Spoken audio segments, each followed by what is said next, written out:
Salam, hər vaxtınız xeyir, növbəti videomuza xoş gəlmisiniz. Bu dərsimizdə inşallah biz Basic Pentesting CTF əldə edəcəyik. Bu Trackm üzərində olan ödənişsiz şəkildə hər kəsin işləyə biləcəyi bir CTF növüdür. Eee, Bu dərsdən etibarən artıq bundan öncəki dərslərdə keçdiyimiz ümumi mövzulara toxunacağıq və bəzi görmədiyimiz, belə deyim, tool'ları da görmüş olacağıq. Hansı ki, növbəti dərslərdə buna geniş şəkildə, belə deyim, yer vermiş olacağıq. Sadəcə sizdən istəyim mənlə paralel şəkildə və yaxud videomu bitirdikdən sonra bu CTF-i işləməyə çalışmağınızdır. Qeyd etdiyim kimi ödənişsiz CTF olduğundan siz birbaşa Tracking platformasına girib bir akkaunt açaraq Attackbox üzərindən də işləyə bilərsiniz və yaxud mənim indi eləyəcəyim kimi VPN connection quraraq da bu CTF-i işləməyə çalışa bilərsiniz. Bacardığım qədər geniş izah verməyə çalışacağam ki, burada qeyd olunan mövzular sizə də aydın olsun. Deməli, görək hardayıq. Mən hal-hazırda OpenVPN connection-ı quracağam.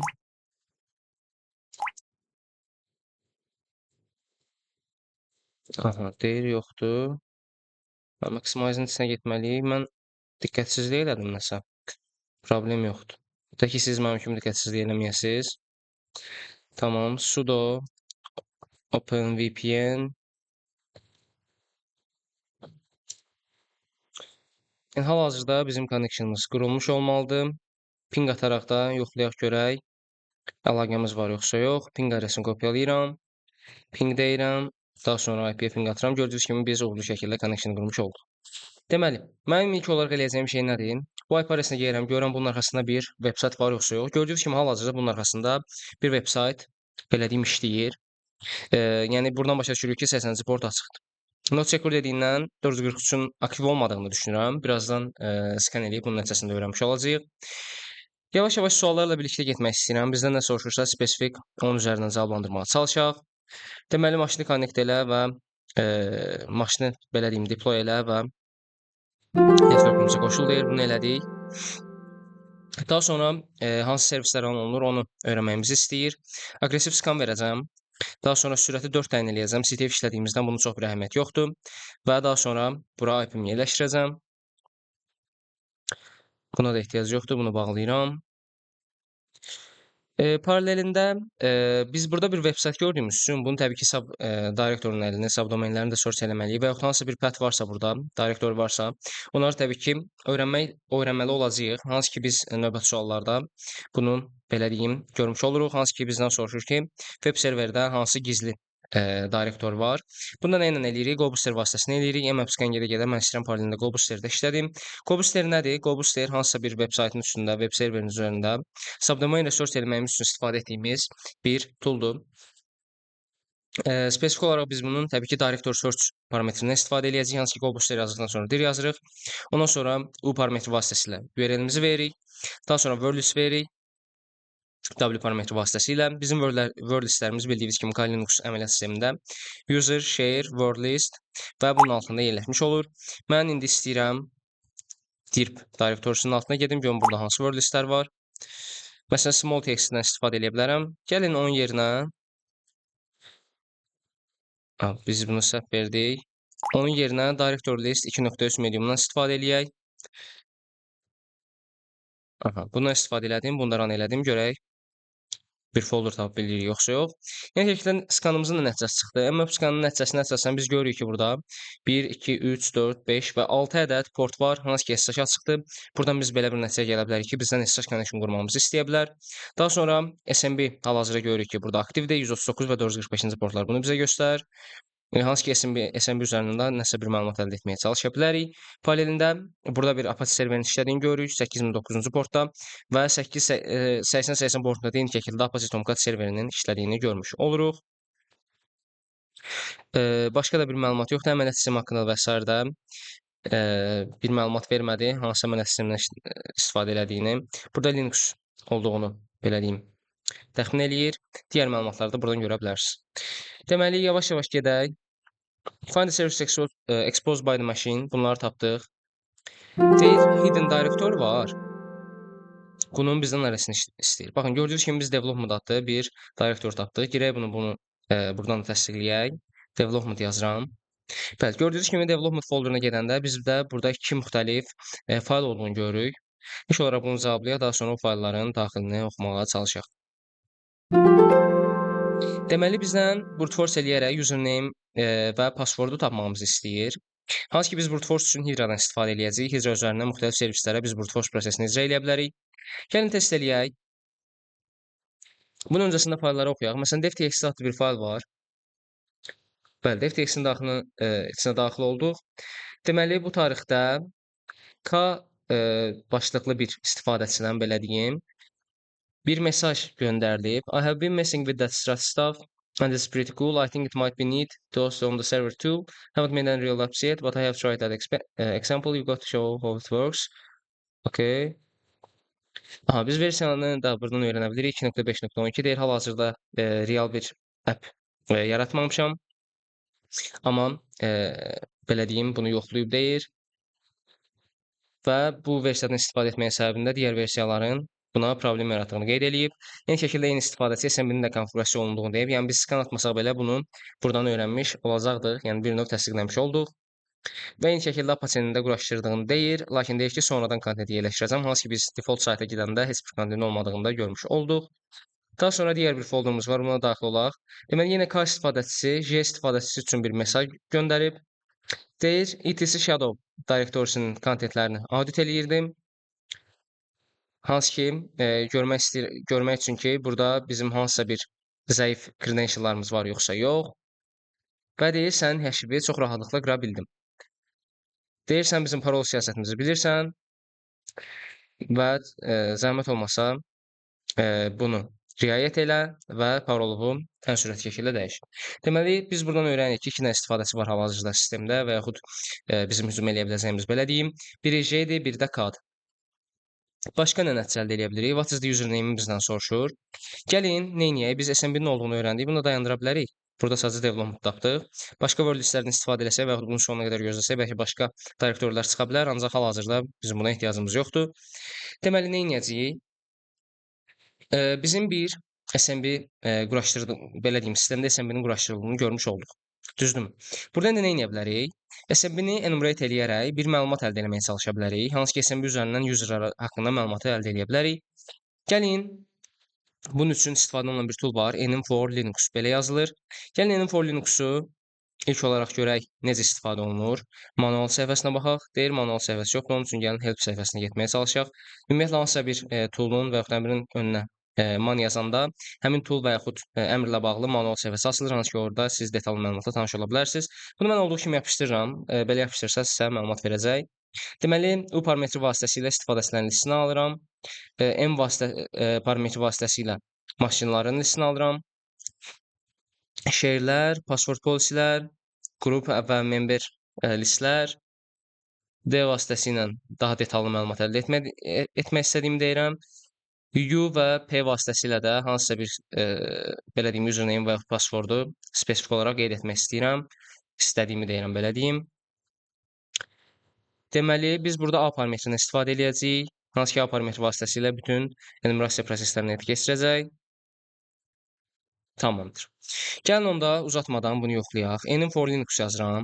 Daha sonra A parametrini verirəm, daha sonra D parametrini verirəm detallı məlumat əldə etmək istədiyim üçün. Hansı ki, D parametri ilə biz gördük ki, userlar və share'lərə tətbiq olunur. Userlar və share listlər haqqında detallı məlumat bizə təqdim eləyir. Tamamdır, bunu yoxladıq. Daha sonra isə mən bura IP-ni yapışdırıram. İndi bunun nəticəsini gözləyəcəyik. Görək biz buradan hansısa bir istifadəçi məlumat əldə edə bilirik yoxsa yox. Deməli, yavaş-yavaş məlumat verməyə başladı. Görək burada nə tapırıq? Default userlardır. Bunları öyrəndik. Daha sonra deməli, əməliyyat sistemi haqqında da bir məlumat çıxartdı bizə. Bunu biraz böyütmək istəyirəm. Biraz yaxınlaşdıra da bilərik.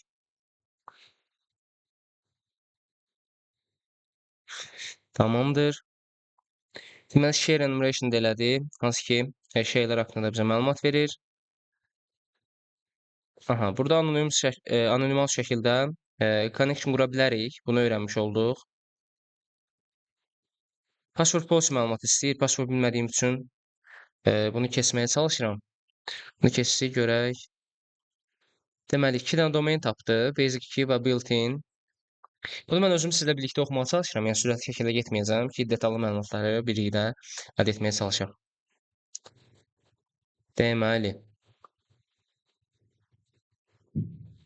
Hələ ki işimizə yarayan bir məlumat yoxdur. Biz buradan istifadəçi adlarını öyrənməyə çalışırıq. Hansı ki biz bunların başlıqlarını bayaq gördük. J və K hərfi ilə başlayan 2 dənə istifadəçimiz var. Biz indi bunların konkret vaxtını öyrənməyə çalışırıq. Görək enumeration mərhələsindən bunları çıxarda biləcəyik yoxsa yox.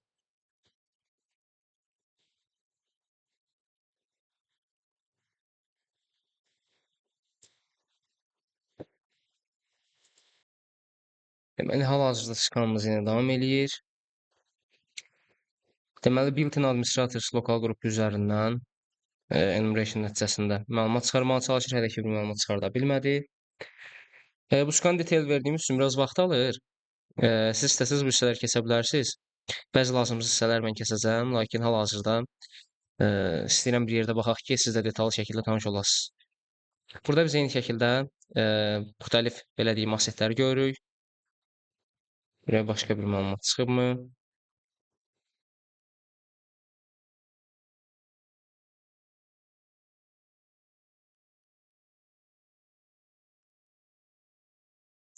Aha, gördüyünüz kimi hal-hazırda bizə 3 ədəd istifadəçi verdi. Kaydı, Jandı və Ubuntudur.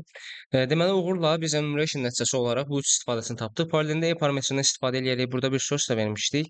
Görək bunun nəticəsinə uyğun bir şey tapa bildiyimi.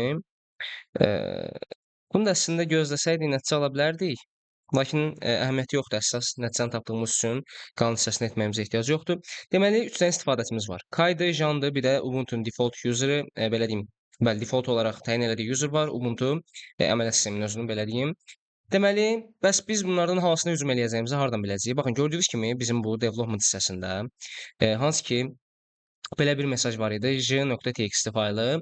j.txt faylının içində k istifadəçisinin j istifadəçisinə parolun zəifdir, onu zəhmət olmasa dəyişdir dediyini görür. Hansı ki, həşini rahatlıqla qıra bildiyini qeyd etmişdi. Bu o deməkdir ki, biz yana daha rahatlıqla hücum eləyə bilərik. Bunu yenə siz götürüb hər ikisindən müxtəlif şəkildə brute force eləməyi də yoxlaya bilərsiniz. Ancaq günün sonunda yenə K üçün bir parol tapa bilməyəcəksiniz. Ona görə yenə jan istifadəsinə qayıtmış olacaqsınız. Onun üçün gəlin neyniyək? Gəlin biz indi jan istifadəçisi üçün brute force etməyə çalışaq və onun parolunu belə deyim, təyin etməyə çalışaq. Biz ümumiyyətlə brute force prosesini Hydra vasitəsilə həyata keçiririk. Hydra yazdıqdan sonra kiçik L parametri vasitəsilə əgər siz dəqiq bir ad bilirsinizsə, onu əlavə edirsiniz. Böyük L vasitəsilə ad bilmirsinizsə, bura bir word list yerləşdirə bilərsiniz.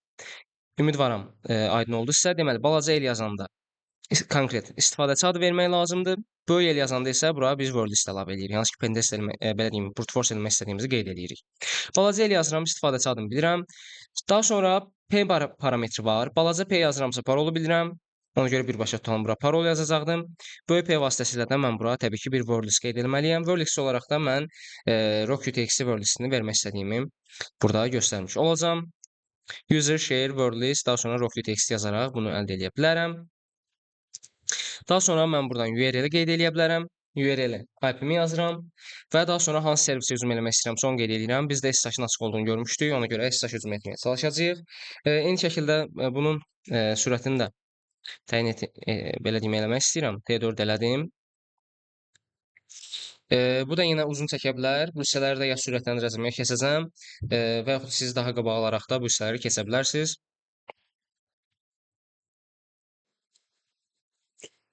Burada bu arada məndə connection-da problem yarandı. IP-ni dəyişməyinə görə fikir verməyin. Hal-hazırda testimizi bir daha yoxlayırıq. Burada T parametri olmadan da eyni şəkildə siz brute force eləyə bilərsiniz. Hansı ki, bu dəfə mən T parametri vermədim. Bu hissələri sürətləndirəcəm. Gözləmək istəmirsə, eyni şəkildə videonun qabağa çəkə bilərsiniz. Nəticə aldıqdan sonra inşallah geri dönəcəyik.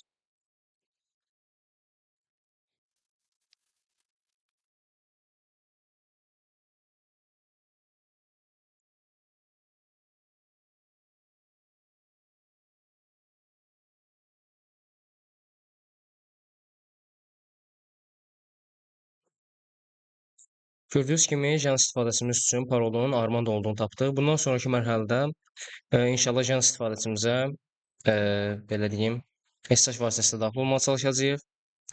Hansı ki, bu hücumu dayandıra bilərik. İndi nə edəcəyik? Dediyim kimi SSH vasitəsilə jan istifadəçimizə daxil olmağa çalışacağıq. Jan et yazırıq, daha sonra isə IP-mizi buraya yapışdırırıq. Ümumiyyətlə SSH connection-ı qurmaq üçün default istifadə eləyəcəyimiz credentiallar, belə deyim, və yaxud syntax budur. Yes yazırıq bura bir daha və daha sonra bizə jan istifadəsinin parolunu istəyir, hansı ki bunun Armand olduğunu təyin etmişdik. Gördüyünüz kimi uğurlu şəkildə yan istifadəsinə daxil olduq. İstəyirsiniz burada cavablandıra biləcəyimiz sualları cavablandıraq, daha sonra bizdən nə istəyir ona uyğun getməyə çalışaq. Brute force eləyərək username və password tapmamızı istəyir, hansı ki bunu tapdıq. Username bizdən soruşur, username Candır. Parol nədir? Parol isə Armandodur. Deməli, daha sonra isə deyir ki, server access əldə etmək üçün hansı servisi istifadə elədin? Bunda SSH olduğunu bildik və gördük. Enumerate the machine and find any vectors for privilege escalation deyir. Maşını enumeration elə və privilege escalation üçün hansısa bir vektor tapmağa çalış. İndi bunu həyata keçirəcəyik. Deməli, nə edirik? Default olaraq gördüyümüz kimi bizim Jan istifadəçimizin altında hansı ki amma yazaraq bunu bir daha təsdiqləyə bilərik. Jan istifadəçimizin folderunda hər hansı bir fayl yoxdur. Gəlin pwd yazaq. Gördüyünüz kimi home.janın altındayıq. cd 2 nöqtə ilə bundan bir daha əvvəlki foldera gedirik və eləsi burada yoxlayırıq. Gördüyünüz kimi 3 ədəd istifadəçimiz var. Ubuntu, Kai və Jan. İndi Ubuntu istifadəsinə daxil olmaq istəyirəm. Görək buradan bir nəticə ala bilirik yoxsa yox. Eyni şəkildə Ubuntu istifadəçisində də elə bir fayl yoxdur. SSH var. Burada SSH-ə getməyə çalışaq. Permission deny deyir. Hansı ki bunun biz hal-hazırda istifadə edə bilmirik. Geri getmək istəyirəm. İndi isə Kai istifadəsinə daxil olmaq istəyirəm. Görək Kayda nə var. Kayda isə pass.bak adlı bir fayl olduğunu görürük. Hansı ki bizdə son nəticə olaraq bu faylı əldə etməyimizi istəyir. Cat passback yazsaq, gördüyünüz kimi yenə permission deny deyir. Gəlin görək bizim ümumiyyətlə Jan istifadəçimizdə hansı privilege escalation üçün bir vektor var yoxsa yox. Sudo əmri vasitəsilə biz həmin istifadəçinin sudo belə deyim super user şəkildə icra edə biləcək komandlara baxırıq. Daha sonra bu istiqamətdə privilege escalation üçün hansısa bir variant axtaracağıq. Bizdən yenə parol istəyir. Parolu yenə Armando daxil edirəm. Deyir ki, biz ümumi olaraq sudo əmrindən istifadə edə bilmərik. Onda gəlin neyniyək? Gəlin Kai istifadəçisinin öz hissəsində görək hansısa privilege escalation üçün bir vektor var yoxsa yox. Deməli, bu hissələrə də baxaq görək. Other user you found. 2 dənə user olduğunu gördük. Biri Kai-dir, biri də default user olan Ubuntu-ydu. Burada bizə Kai istəyir. Və deyir, bu istifadəsini tapmısansa, başqa bir istifadəsi tapmısansa, bu informasiya ilə nə edə bilərsən? Gəlin, indi neyniyək? Baxın, gördüyünüz kimi Ubuntu istifadəçisinin altında SSH adlı bir gizli folder var. Hansı ki nöqtə ilə verilən fayllar və yaxud belə deyim folderlar gizli folderdir. Hansı ki əlavə vasitəsilə biz bunu görmüş olduq. Gəlin görək K istifadəsinin altında hansısa bir gizli folder var yoxsa yox. Gördüyünüz kimi biz burada bir neçə gizli folder görə bilərik. Biz burada SSH folderundan istifadə eləyəcəyik. Ümumiyyətlə eləyəcəyimiz proses haqqında sizə bir məlumat verim. Nə edəcəyik? Burada Kayın parolunun belə deyim brute force vasitəsilə tapılmadığını biz artıq təxmin edə bilirik. Hansı ki Kayı biz brute force eləyərək parolunu tapa bilməyəcəyik. Ona görə biz başqa bir yol axtarmalıyıq ki, Kay istifadəsini privilege escalation eləyək və Kay istifadəsi adından onun daxilində olan faylı oxuyaq. Düz deyilmi? İndi burada biz nə edə bilərik? Ya Janın root səviyyəsinə çatdırıb Kayın altındakı məlumatı oxumağa çalışa bilərik. Hansı ki bunun da mümkün olmadığını gördük. Bəlkə də başqa bir variantlar var, amma indiki vəziyyətdə bu bizim üçün yavaş bir variant olacaq. Bunu yerinə edirik. Kay istifadəsinin altında SSH folder üzərindən hansısa bir məlumatı tapmağa çalışacağıq. Günün sonunda bizim eləyəcəyimiz şey nədir? K istifadəsinə daxil olmaq.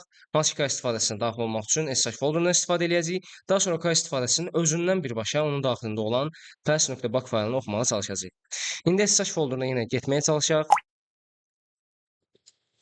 SSH yazıram, ls yazdım. Gördüyünüz kimi burada 3 dənə fayl var. Hansı ki authorized case, IDRSA və IDRSA pub. İndi biz burada nə edəcəyik bir daha? IDRSA faylının daxilini oxumağa çalışaq. IDRSA belə düşünə bilərsiniz. Bir private keydir. Hansı ki private keydən istifadə eləyərək K istifadəsi autentikasiya prosesini həyata keçirir. Can istifadəsində belə bir autentikasiya prosesinin olmadığını biz bayaq gördük. Hansı ki default olaraq ad və paroldan istifadə eləyərək daxil olur. Bir key varsa belə bu rahatlıqla sınırıla bilir. Lakin səhv etmirəmsə can istifadəsində ümumiyyətlə bir key yox idi.